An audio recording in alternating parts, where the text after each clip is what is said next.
오늘 본문은 한 도시가 통째로 바뀐 놀라운 사건을 다루고 있습니다. 한 사람의 영향력으로 한 도시가 완전히 바뀐 그 일을 지금 말하고 있는 겁니다. 이 도시의 이름은 우리가 잘 아는 에베소입니다. 지금도 세계 7대 불가사의 중에 하나라는 아데미의 신전을 흔적으로 가지고 있고 수많은 사람들이 여행을 하면서 찾게 되는 도시, 아름다운 도시가 바로 에베소인데, 그 당시 에베소는 우상 숭배가 가득했습니다. 특별히 그들이 섬기던 아데미는 오늘날로 하면 다이아나라는 여신인데요, 달의 여신이에요. 아름다운 달의 여신이라고 섬기고 있기 때문에 그래서 그런지 몰라도 신전도 아름답게 잘 지어놨다라고 해요.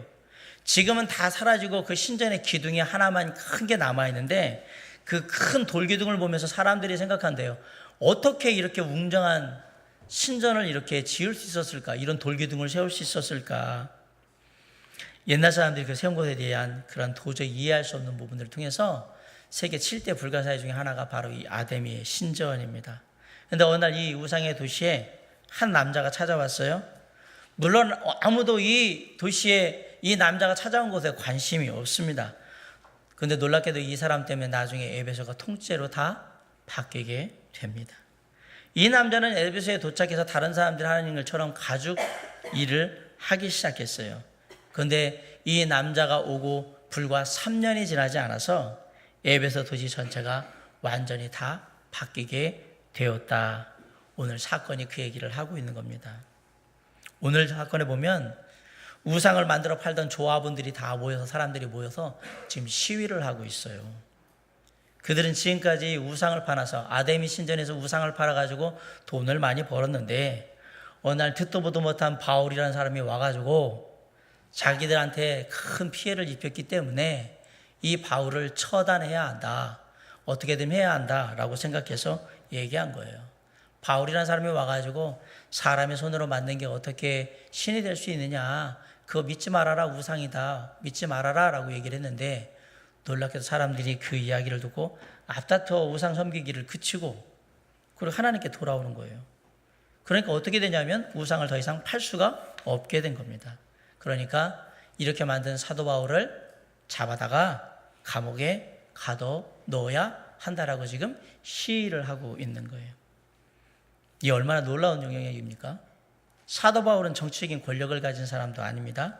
그렇다고 아이들처럼 뛰어난 외모를 가지고 뭐 댄스 실력을 가진 그런 사람도 아니에요. 신약의 외경인 바울 대구라 행전이라는 책이 있습니다. 그런데 거기에 보면 사도 바울의 외모에 대해서 이렇게 서술을 하고 있는데, 사도 바울은 대머리였고 매버리코를 가졌으며 보잘것없는 외모를 가졌다, 이렇게 얘기를 하고 있습니다. 성경에 보면 사도 바울이 시력이 나빴다는 얘기도 있고요. 그리고 사도 바울이 그렇게 언변이 뛰어나진 않았던 것 같습니다. 논리적이고 합리적인 사람이긴 맞는데 아주 언변이 뛰어난 사람은 아니었다라는 얘기예요. 거기에 육체의 가시, 몸의 병까지 있었습니다. 사람들이 전혀 알아주지도 않는 그냥 평범한 사람이었고요. 돈도 없고 권력도 없고 그 가진 거 하나도 없는 이 사람이 놀랍게도 에베소라는 도시 전체를 다 바꿔버리게 된 겁니다. 이게 사도 바울이 가진 영적인 선한 영향력 때문이었습니다. 사랑하는 성도 여러분, 우리는 어떻게 살고 있나요? 지금까지 살아온 동안 나로 말미암아서 내 가족, 내 친구, 내 직장의 동료, 내 주변의 사람들이 변화를 이루고 있는가 한번 생각해 보시기 바랍니다. 특별히 나로 말미암아서 나의 자녀들이 어떤 영적인 영향을 받고 자라고 있는가? 교회에서 함께 생활하는 사랑하는 형제자매들이 나를 만나면 어떤 영적인 영향을 받고 있는가? 그들이 나를 만남으로 말미암아 더욱더 우리 주 예수 그리스도를 사랑하고 주님의 몸된 교회를 사랑하고 섬기며 예수 그리스도의 은혜의 복음을 전하는데 더욱더 힘쓰는 사람으로 그렇게 변화되고 있는가? 만일 그렇다면 당신은 사람들에게 선한 영적인 영향력을 끼치고 있는 사람이 분명히 맞습니다. 그렇게 사는 것이 하나님께서 우리에게 살라고 한 영적인 삶의 모습인데, 과연 우리는 어떻게 살고 있을까? 어떻게 하면 사도 바울처럼 주변의 사람들이 하나님의 선한 영향을 통해서 아름답게 변화할 수 있도록 돕는 선한 영향력을 가진 사람이 될 수 있을까? 오늘 사도 바울의 사건은 우리에게 선한 영향을 가질 수 있는 사람이 될 수 있는 두 가지 비결을 얘기해 주는데요. 첫째는 하나님이 주신 비전을 가져야 한다라고 말씀합니다. 사도 바울이 어떻게 3년 만에 에베소 도시 전체를 다 바꿀 수 있었을까요? 그것은 사도 바울 안에 하나님의 비전이 분명하게 있었기 때문에 가능한 일이었던 겁니다. 잠언 29장 18절에 보면 묵시가 없으면 백성이 방자히 행하거니와 율법을 지키는 자는 복이 있느니라 라는 말씀이 나옵니다. 묵시가 없다는 말은 비전이 없다라는 얘기입니다. 우리의 마음에 올바른 비전이 없으면 우리는 제 멋대로 내 마음대로 그렇게 행한다라고 얘기를 하는 겁니다. 그런데 여기서 말하는 비전은 사람들이 일반적으로 생각하는 어떤 성공을 향한 포부와 다짐을 말하는 게 아닙니다. 왜냐하면 바로 뒷구절을 보시면 알아요. 율법을 지키는 자에게 복이 있느니라 라는 말씀을 한 것을 봤을 때 여기서 말하는 비전은 성공을 향한 개인의 포부나 희망사항 이런 걸 얘기하는 게 아니라 하나님께서 하나님의 말씀을 통해서 나에게 우리에게 주셔서 우리를 통해 이루고자 하시는 원하시는 바를 비전이라고 얘기하고 있는 거예요. 그러니까 우리 믿는 자 그리스도인들 안에 하나님께서 나를 통해 이루고자 하는 그 일에 대한 비전이 없으면 우리는 멋대로 사는 거죠. 내 마음대로 사는 거고 내 취향대로 그냥 인생을 막 사는 거예요.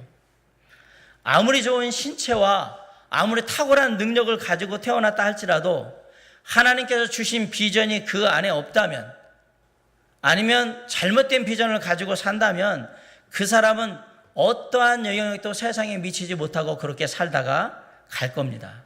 그러나 사도 바울은 그렇게 살지 않았습니다. 왜냐하면 사도 바울 안에는 하나님의 분명한 비전이 있었기 때문에 그렇습니다. 사도 바울의 비전이 뭐냐?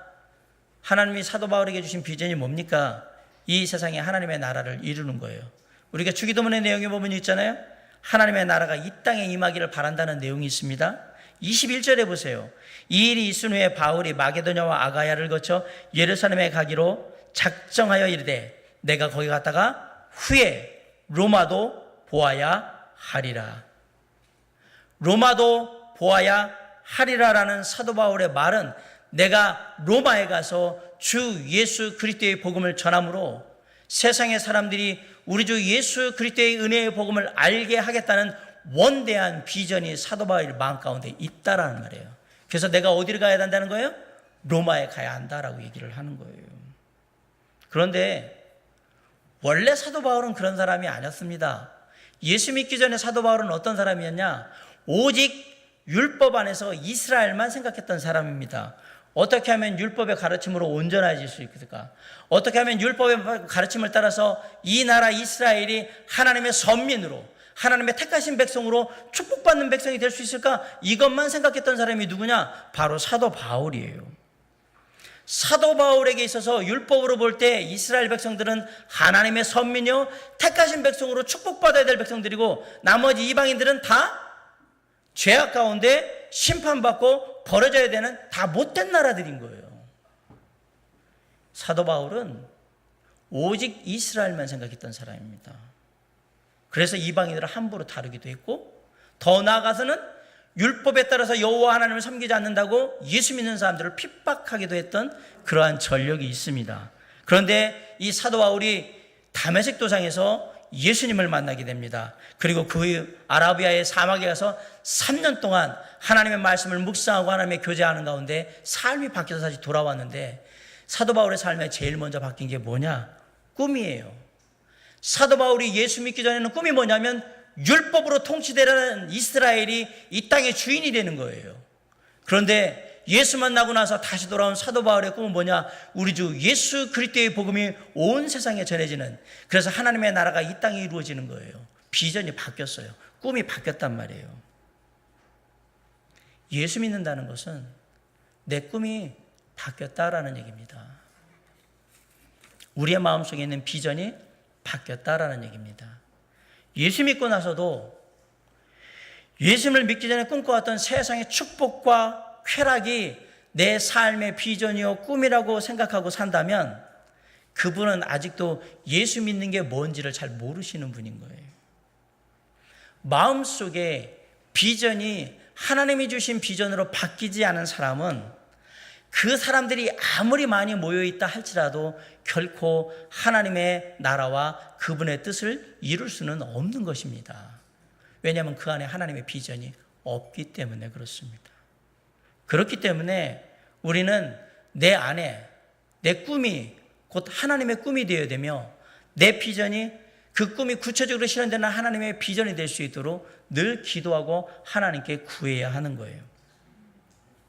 1895년도에 미국의 한 선교사님이 한국에 와서 전남 지역에 특별히 목포와 광주를 중심으로 해서 선교 사역을 펼쳤습니다.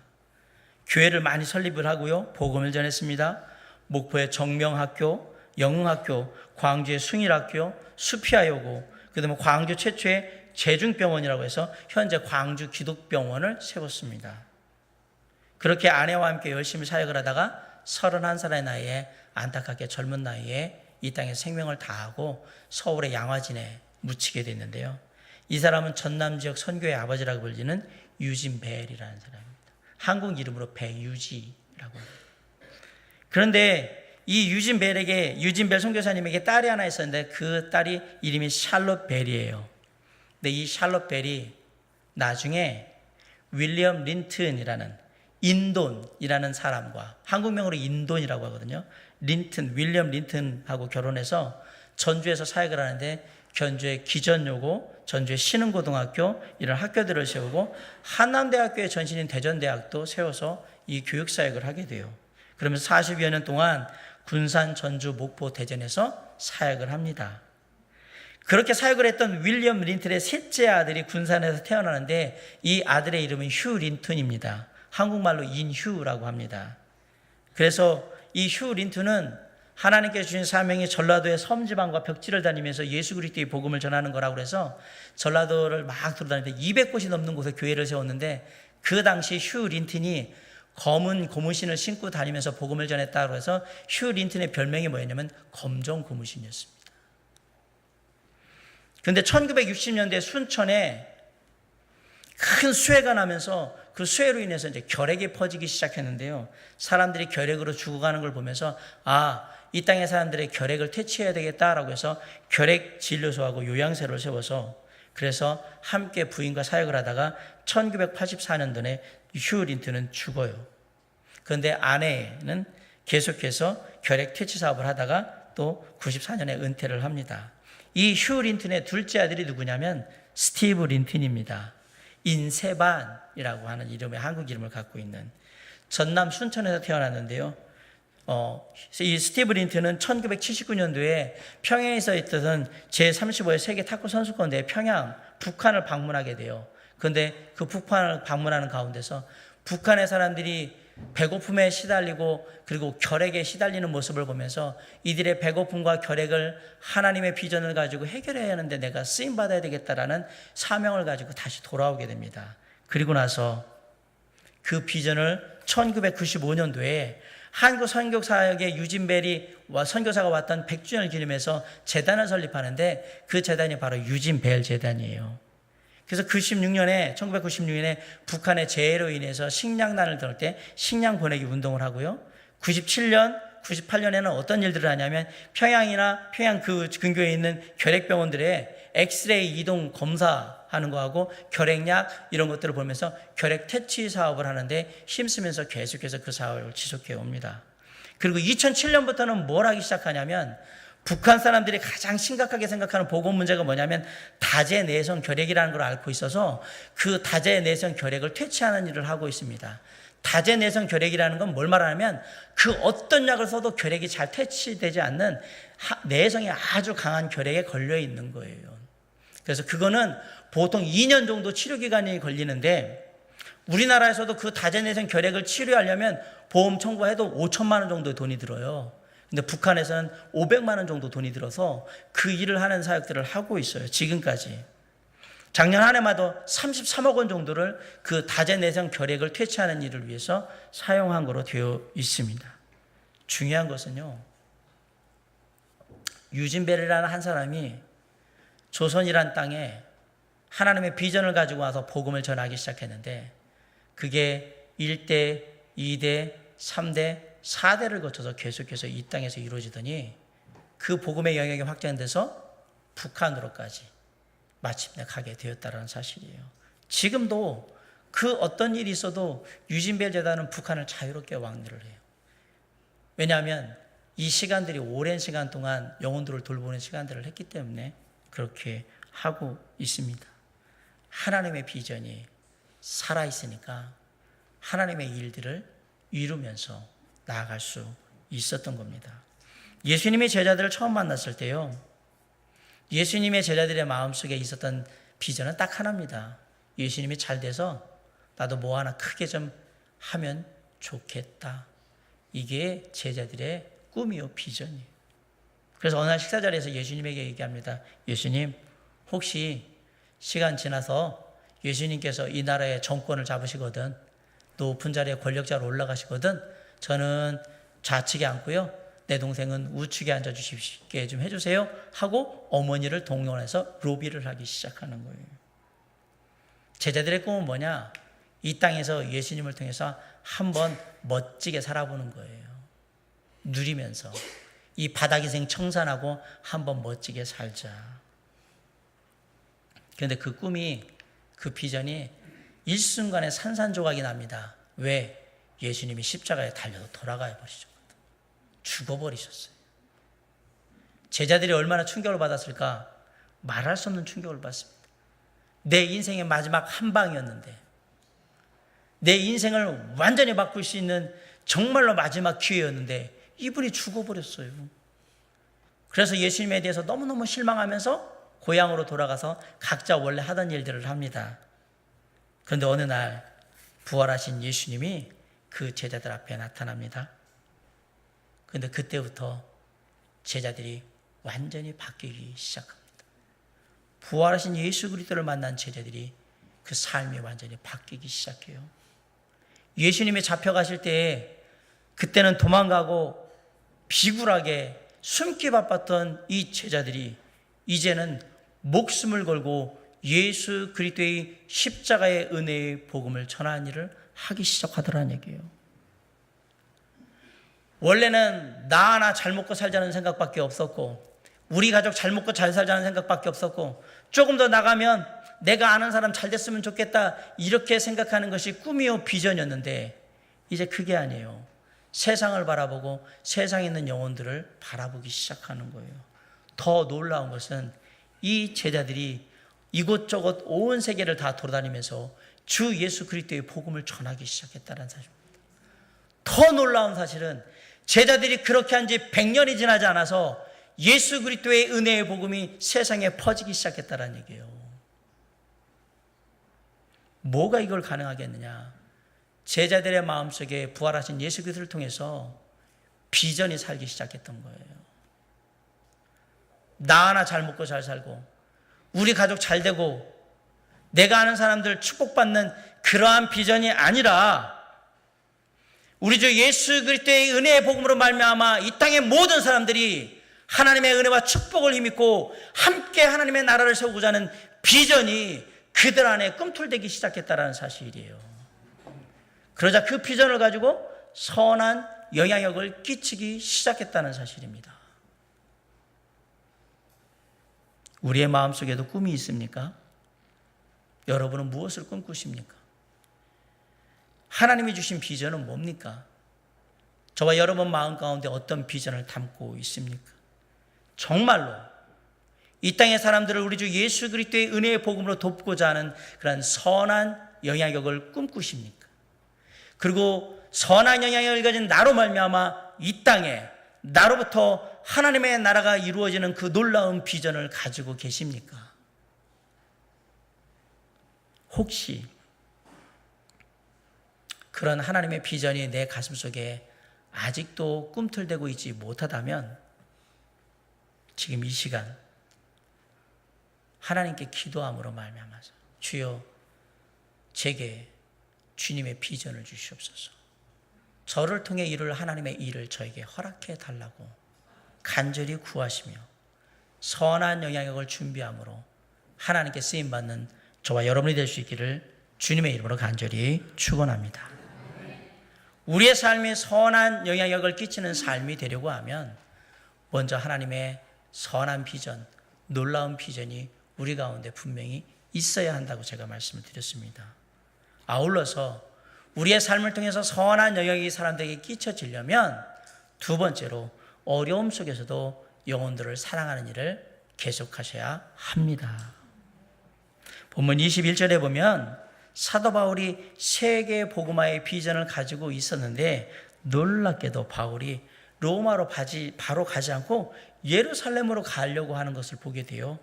우리 21절 한번 같이 한번 읽어볼까요? 자, 시작. 이 일이 있은 후에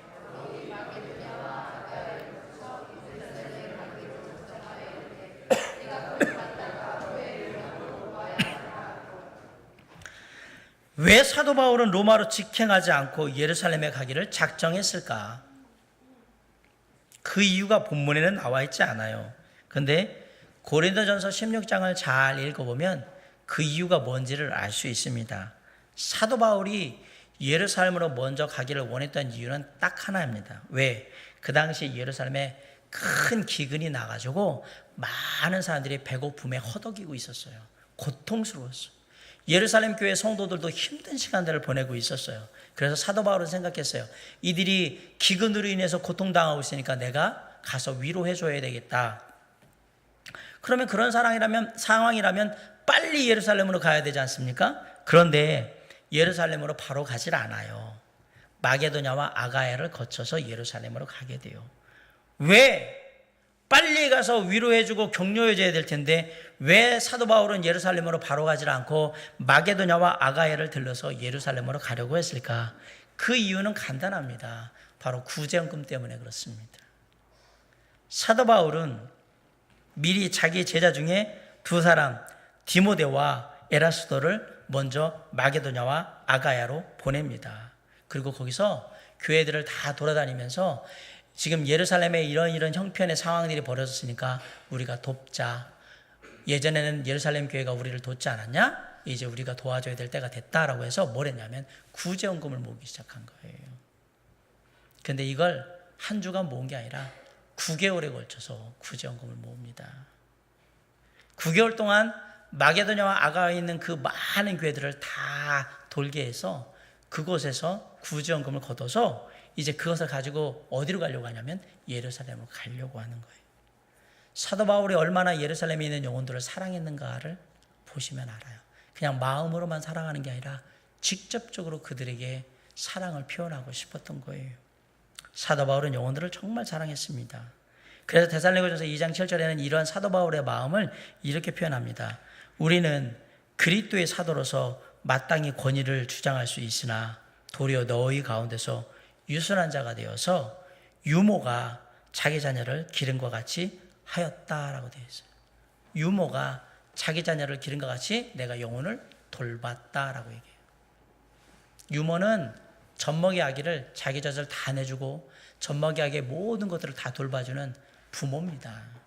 내가 그 마음으로 육신의 부모는 아니지만 내가 부모의 마음으로 그렇게 영혼을 돌봤다라고 얘기를 하고 있습니다.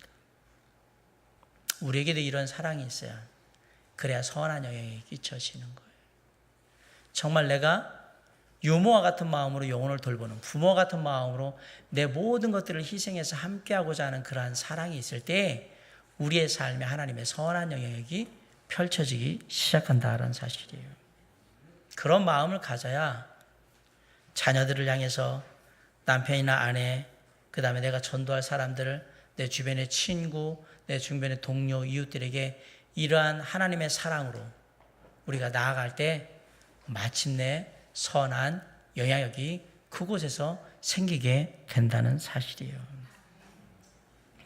그런데 이렇게 우리가 선한 영향력을 펼치고자 할 때 우리가 생각하지 못하는 게 있을 수 있습니다. 오늘 본문에 보면 내가 하나님의 비전을 품고 하나님의 사랑으로 주변의 영혼들에게 선한 영향을 끼치면서 하나님의 사랑을 전하고자 하는데 그렇게 되면 하나님의 일을 하고 하나님의 비전을 가지고 하나님의 일을 하니까 내가 하나님 안에서 평안하고 하나님이 주신 은혜로 형통해야 된다라고 생각할 수 있는데 오늘의 내용은 전혀 그러질 않아요.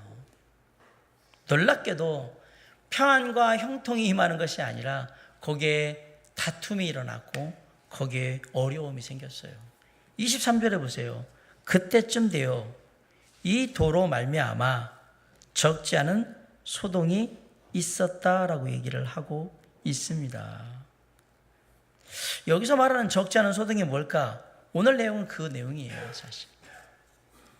제가 앞에서 설명했지만 에베소 사람들이 아데미의 신전을 지어놓고 섬기고 있었다고 그랬어요. 세계 7대 불가사의 중에 하나라고 생각할 만큼 아데미의 신전을 아주 웅장하고 아름답게 지어놓고 매 절기 때마다 그 신전에 모여서 아데미 신에게 제사를 드리는 것이 에베소 사람들과 주변 사람들, 아니 먼 저기 있는 사람들에게 하나의 관습이었어요. 그런데 이렇게 아데미 신에게 제사를 드리러 오는 사람들이 제사를 드리고 집으로 갈 때 그냥 가지 않았어요. 갈 때 뭘 사갖고 가냐면 우상 조각들을 하나씩 사갔어요.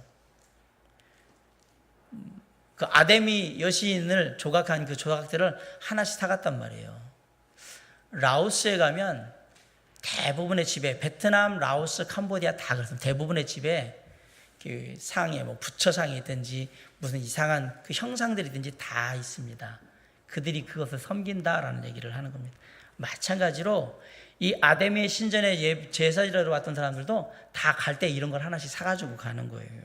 그런데 그 당시의 기록에 보면 오늘 본문에 나오는 데메드리오라는 사람이 아데미 신전에 있는 제사장들과 뇌물로 결탁을 해서 이 우상을 만들어 팔 수 있는 모든 독점권을 가지고 있었어요.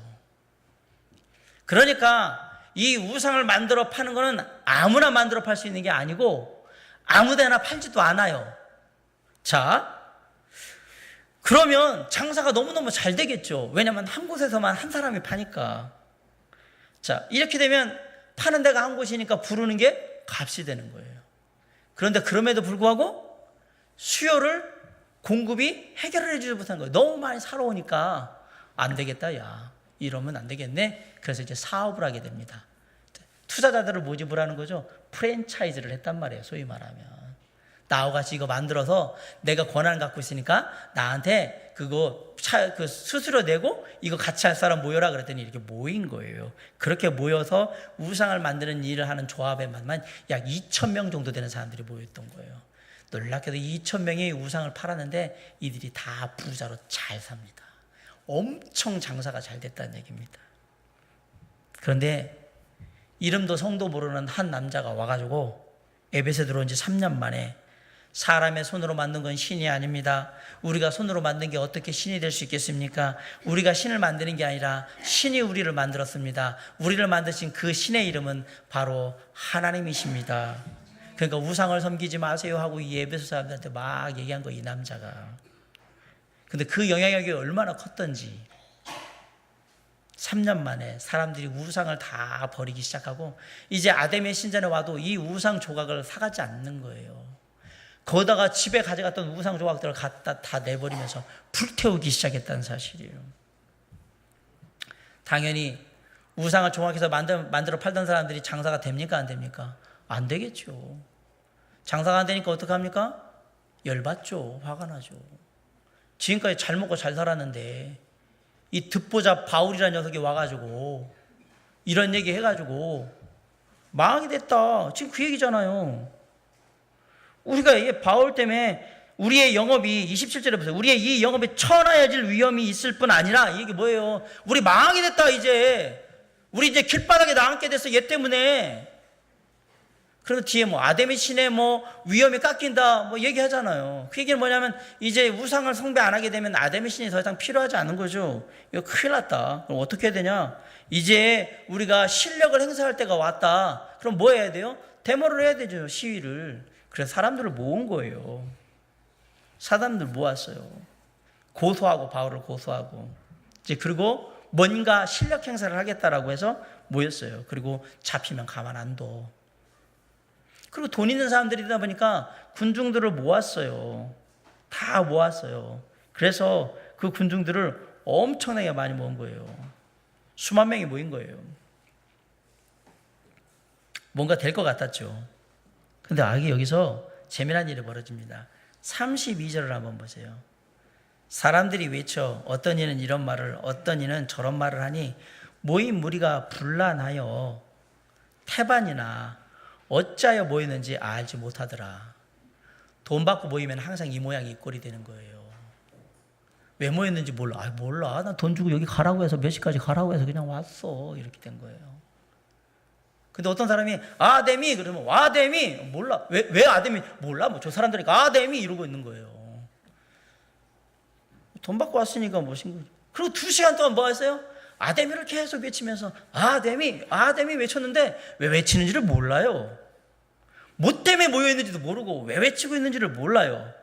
그래서 2시간여를 그러고 있으니까 서기장이 나와서 얘기를 한 거예요. 데메드리오라는 나쁜 사람의 영향 때문에 에베소라는 도시가 들끓면서 사람들이 막 이런 일이 있었는데 그래도 놀랍게도 서기장이 딱 35절에 보면 나와서 뭐라 그러면 무리를 진정치 이르되 에베소 사람들아 에베소시가 큰 아데미와 제우스에게서 내려온 우상의 신전지기가 된 줄을 누가 알지 못한 에베소가 이렇게 여기 말한 아데미와 제우스 신 섬긴다는 거 다 안다. 근데 경솔한 짓을 하지 말아야 되겠다. 왜? 사도 바울이라는 사람이 신전에 물건을 훔친 것도 아니고 우리 여신을 비방하지도 않고 그냥 손으로 만든 건 신이 아닙니다 이렇게 얘기했는데 우리가 뭐 어떻게 잡아 이 믿는 사람들을 왜 잡아다 드리는지 모르겠다. 그리고 이거 지금 정식으로 허락받은 집회도 아니어서 이거 불법 집회이기 때문에 이거 문제가 된다 얘기를 한 거예요.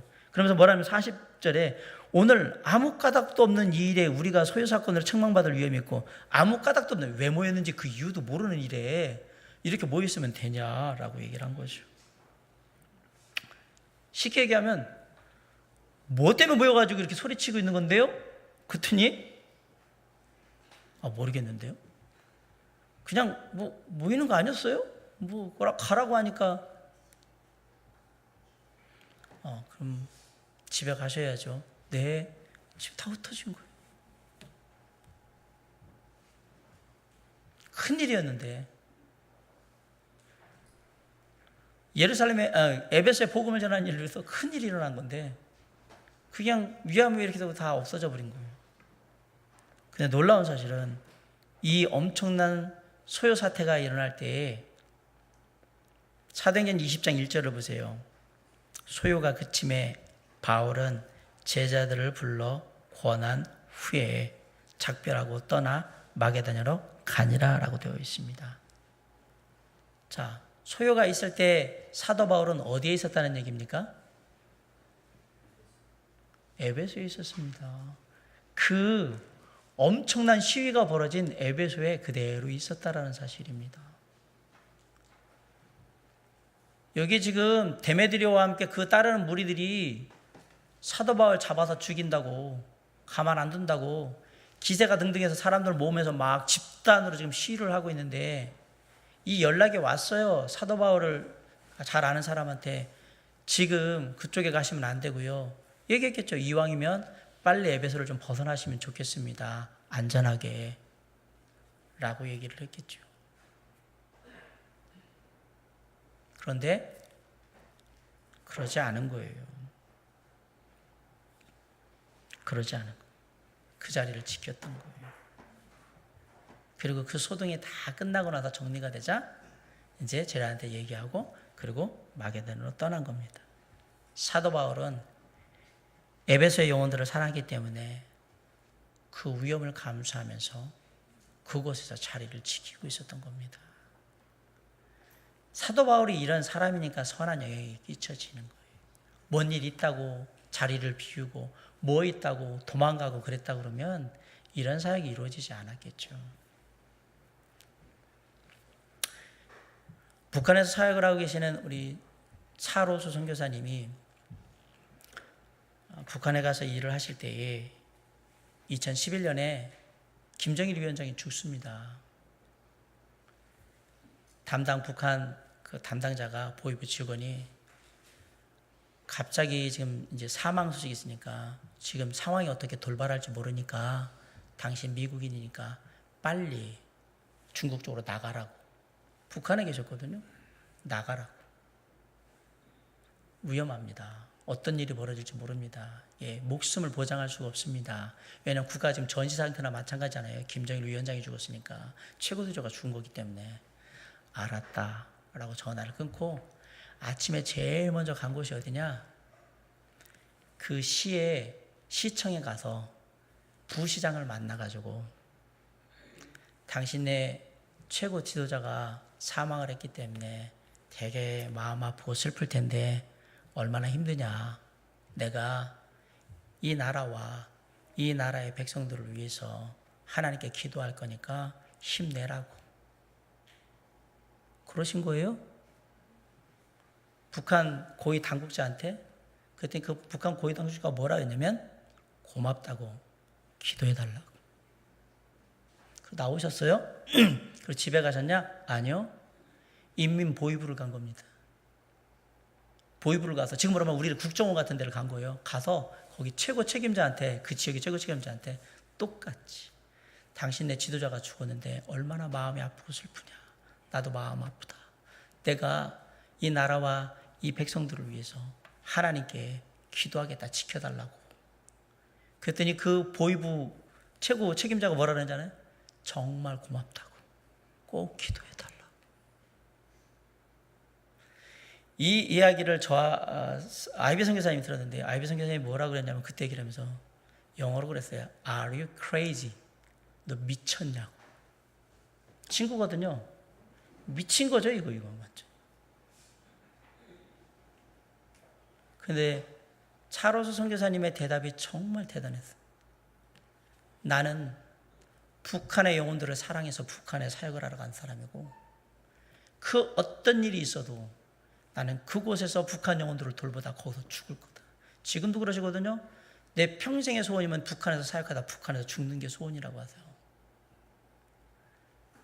18년 동안 한 번도 잡혀 들어간 적 없으시고 18년 동안 인민보안성, 경찰이 인민보안성이거든요. 보위부 시에서 다 도와줘서 그 일을 지금도 하고 있어요. 하나님의 사랑으로 그들을 선하게 사랑하니까 아무 문제가 안 되는 거예요. TV에 미국이나 캐나다의 선교사들이나 목사님들이 자꾸 잡혀 들어가죠. 북한에. 그분들 이유가 있어요. 그분들은 북한의 사역 때문에 문제가 된 게 아니고 나와서 이렇게 교회마다 초청 강연이나 세미나를 할 때 여기서 지도자를 비판하거나 체제 비판을 했던 거예요. 그래서 이거 북한 사람들이 다 알고 있습니다. 너 언제 어느 교회 가서 뭐라고 얘기하면서 뭐라고 얘기했지. 그래서 다 잡아놓았던 겁니다. 근데 우리 차선 교사님 18년을 그 안에 들어가서 그 안에 있었거든요. 지금도 그 안에서 왔다 갔다 하셨지만 한 번도 잡혀 들어간 적이 없어요. 왜?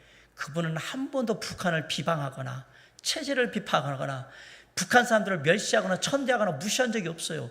북한을 사랑하고 북한의 영혼들을 사랑해요. 어떤 상황이 돼도 그곳에 머무는 거예요. 근데 놀랍게도 사람들이 알아요. 그분이 크리스찬이라는 걸 알아요. 근데 안 잡아가요.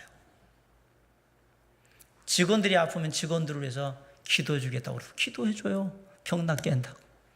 집에 문제가 있다면 기도합시다. 집안의 문제 잘 해결되도록 기도해주고. 사람들은 알아요. 그분의 입을 통해서 한 번도 예수 그리스도의 복음을 전한 적이 없어요. 왜? 그런 순간 어떻게 된다는 건 아니까. 그런데 그 사람들이 알아요. 이 사람이 예수 믿는 사람이라는 걸 알아요.